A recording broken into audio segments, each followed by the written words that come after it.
شفیق نے بیان کیا اور ان سے ابو مسعود رضی اللہ عنہ نے کہ انصار میں سے ایک صحابی جن کی کنیت ابو شعیب رضی اللہ عنہ تھی تشریف لائے اور اپنے غلام سے جو قصاب تھا فرمایا کہ میرے لیے اتنا کھانا تیار کر جو 5 آدمیوں کے لیے کافی ہو۔ میں نے نبی کریم صلی اللہ علیہ وسلم کی اور آپ صلی اللہ علیہ وسلم کے ساتھ اور 4 آدمیوں کی دعوت کا ارادہ کیا، کیونکہ میں نے آپ کے چہرہ مبارک پر بھوک کا اثر نمایاں دیکھا ہے۔ چنانچہ انہوں نے حضرت صلی اللہ علیہ وسلم کو بلایا۔ آپ صلی اللہ علیہ وسلم کے ساتھ ایک اور صاحب بھی آ گئے۔ نبی کریم صلی اللہ علیہ وسلم نے فرمایا کہ ہمارے ساتھ ایک اور صاحب زائد آ گئے ہیں، اگر آپ چاہیں تو انہیں بھی اجازت دے سکتے ہیں اور اگر چاہیں تو واپس کر سکتے ہیں۔ انہوں نے کہا کہ نہیں، بلکہ میں انہیں بھی اجازت دیتا ہوں۔ صحیح بخاری حدیث نمبر 2081۔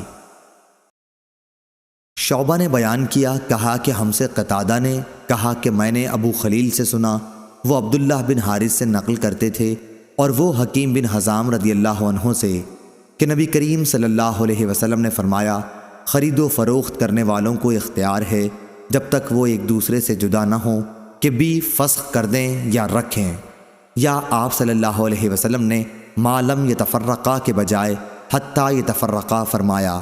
پس اگر دونوں نے سچائی اختیار کی اور ہر بات کھول کھول کر بیان کی تو ان کی خرید و فروخت میں برکت ہوئی، اور اگر انہوں نے کچھ چھپائے رکھا یا جھوٹ بولا تو ان کے خرید و فروخت کی برکت ختم کر دی جائے گی۔ صحیح بخاری حدیث نمبر 2082۔ سعید مقبری نے بیان کیا اور ان سے ابو ہریرہ رضی اللہ عنہ نے کہ نبی کریم صلی اللہ علیہ وسلم نے فرمایا ایک زمانہ ایسا آئے گا کہ انسان اس کی پرواہ نہیں کرے گا کہ مال اس نے کہاں سے لیا، حلال طریقے سے یا حرام طریقے سے۔ صحیح بخاری حدیث نمبر 2083۔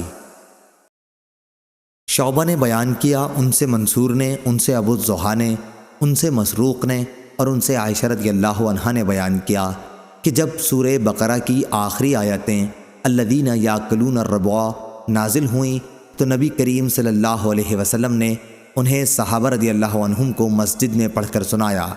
اس کے بعد ان پر شراب کی تجارت کو حرام کر دیا۔ صحیح بخاری حدیث نمبر 2084۔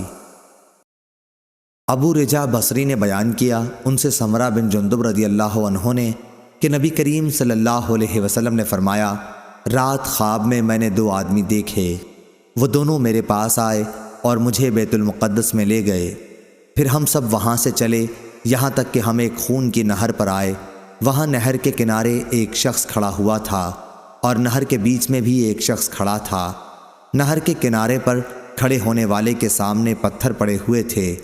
بیچ نہر والا آدمی آتا اور جو ہی وہ چاہتا کہ باہر نکل جائے فوراً ہی باہر والا شخص اس کے منہ پر پتھر کھینچ کر مارتا، جو اسے وہیں لوٹا دیتا تھا جہاں وہ پہلے تھا۔ اسی طرح جب بھی وہ نکلنا چاہتا کنارے پر کھڑا ہوا شخص اس کے منہ پر پتھر کھینچ مارتا اور وہ جہاں تھا وہیں پھر لوٹ جاتا۔ میں نے اپنے ساتھیوں سے جو فرشتے تھے پوچھا کہ یہ کیا ہے، تو انہوں نے اس کا جواب دیا کہ نہر میں تم نے جس شخص کو دیکھا وہ سود کھانے والا انسان ہے۔ صحیح بخاری حدیث نمبر 2085۔